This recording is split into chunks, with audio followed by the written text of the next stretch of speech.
Welcome to Ryan's Running Reviews in partnership with Roadrunner Sports, and today we're taking a look at two fast daily trainers. We have the Asics MagicSpeed 3 and the brand new Hoka Mach X. But let's run with it.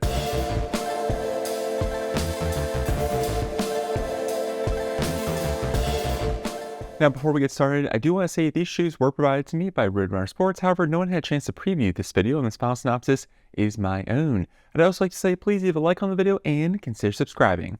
Here we go. Both the MagicSpeed 3 and the Mach X are fast daily trainers or potential race day shoes for some runners. They provide a very different experience, but I thought it'd be fun to compare them since they fall into this rather unique category. And if you're someone who doesn't want to spend $200+ on a super shoe, I think these are solid options. So let's get into it. As far as price goes, the MagicSpeed is going to be a little bit cheaper at $160, while the Mach X comes in at $180, so just about 20 bucks more. However, when it comes to weight, the MagicSpeed 3 is going to be significantly lighter, coming in at 7.8 ounces, which is very good for a shoe in this category. It's rather light. On the other hand, or other foot, I should say, the Mach X comes in at 9.1, which is good for most daily trainers, but rather heavy for this particular subset of fast running shoes. And even though the Mach X is significantly heavier, they do give you a bit more cushioning underfoot. I will say, as far as the stats go, it's a little bit hard to compare them directly because Hoka gave all their stack height measurements for a men's size 10, and for Asics, it was for a men's size 9. So take this with a grain of salt, but at least according to Hoka, we have 39 in the heel, 34 in the forefoot for a lower 5mm drop, while the MagicSpeed 3 has 36 in the heel and 29 in the forefoot for a 7mm drop. So you do get a bit more cushioning overall here, and even more under the forefoot with the Mach X, since it has that lower 5mm drop compared to the MagicSpeed's 7mm drop. Moving on to the uppers, while they both worked quite well, they are very different. For the MagicSpeed, we have a very minimal upper here. In fact, it's almost identical to what we see on Asics super shoes like the METASPEED Sky Plus. It's incredibly breathable. You can see directly into the shoe itself, as this very fine engineered mesh with heavy lines of stitching to give it support.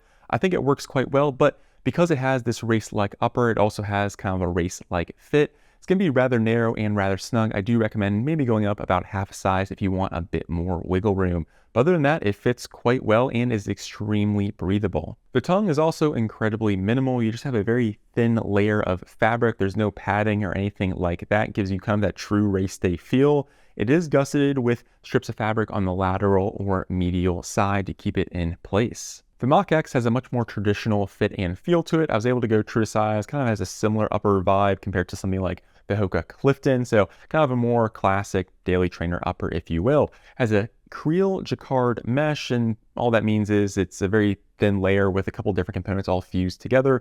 I think it works quite well. It is very breathable, just not as breathable and as minimal compared to the extremely thin engineered mesh we see on the MagicSpeed.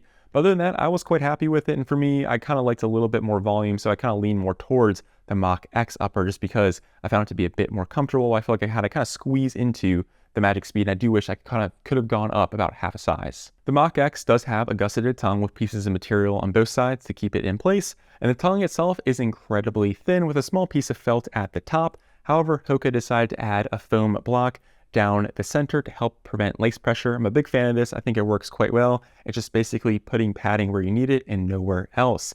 I will say I didn't have that issue on the MagicSpeed, I think just because the overall fit was so snug, so I didn't need to pull the laces that tight, but I did find it to be quite helpful here on the Mach X, and I think it's a kind of a nice balance. You don't make this super plush tongue where you have padding where you don't need it, and just put it right beneath the laces to help kind of keep the laces from interacting directly with your foot, and I think it accomplished its goal perfectly here. Moving on to the midsole, and while they do roughly fit into the same category, they do have some clear differences. There's a lot to talk about here, so let's get into it. The MagicSpeed has 2 layers of foam. They're both Flight Foam Blast Plus. I believe last year it was just 1 layer. So they made the entire midsole the same kind of foam, which I'm happy to see. Now, in between these 2 layers is a carbon fiber plate, which really does stiffen up this shoe and makes it extremely aggressive, especially for this kind of hybrid trainer race day shoe. I think it's quite interesting that this is almost a super shoe for $160. The only thing that separates it from the METASPEED Sky and Edge Plus, which are well over $200, is the midsole foam. Those other true super shoes have Flight Foam Blast Turbo. Well, again, this has Flight Foam Blast Plus. So is the manufacturing method that much more expensive to charge quite a bit more compared to the MagicSpeed 3?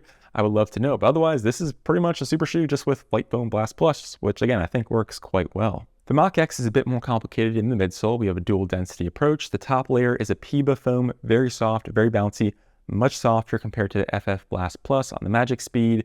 And then underneath that, we have an EVA foam kind of frame, if you will. It kind of wrangles in that softer foam that sits directly on top, helps give it a little bit of stability.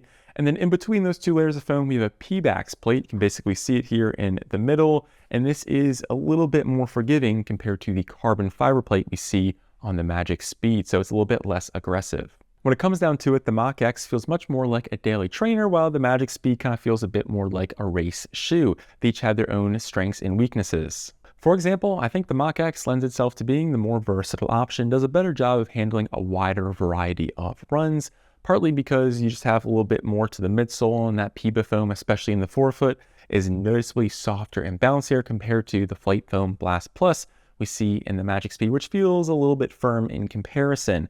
I'll also say the Mach X is a little bit more manageable and accommodating because you have the upper with just a more traditional fit and the stability of the EVA foam frame that comes a little bit up on the lateral side and medial side as well to make that soft PEBA foam a little bit more manageable. The MagicSpeed 3 is absolutely the faster shoe, has a higher kind of top speed, if you will. Now, this is for a couple different reasons. One, it's over an ounce less compared to the Mach X, absolutely blows it out of the water when it comes to weight. Also has a more noticeable rocker geometry. The toe spring is significantly greater, and then you pair that with the stiffer or more rigid carbon fiber plate, and this thing just rolls you much quicker compared to the Mach X with its PEBAX plate, which is less stiff. So when it comes down to it, MagicSpeed 3, much quicker. Mach X, a little bit more versatile, more daily trainer-esque, but also quite quick, just not as quick as the MagicSpeed. And yes, there is overlap for those faster daily training runs. It just kind of comes down to the experience that you want. A slightly firmer, slightly more aggressive, lighter package here with the MagicSpeed, or something a bit more cushiony, a bit more bouncing, and a little bit more forgiving here with the Mach X. They're both fast shoes. Yes, the Asics model is a little bit quicker, but it just kind of comes down to what running you're looking to do. Moving on to the outsole, of course, they got to show off their plates. The PEBAX plate, the carbon plate, got the little window into the sole, if you will.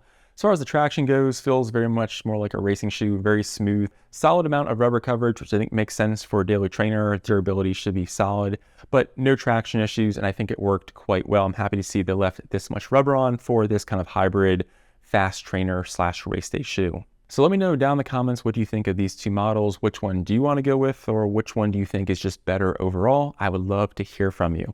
Well, I'm Ryan from Ryan's Running Reviews, and I'll catch you guys on the next one. Thanks.